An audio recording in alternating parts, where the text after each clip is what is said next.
matimbang sa farm, sige. Pag matimbang sa farm, yun din ang size ng itlog. Yung iba kasi, yung iba, o yung ibang lahat, yung iba pwedeng gawing extra small, gawing small. Yung small, gawing medium. Ako lalo yung medium, pwede mong gawing large. Pwede mong gawing large kasi malaki. Ako lalo na ang large. Ito ang large, pwede mong gawing extra large. Yung extra large naman namin,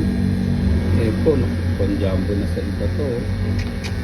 Kaya yun lang ang pwedeng gawin kasi nasa standard ng timbang.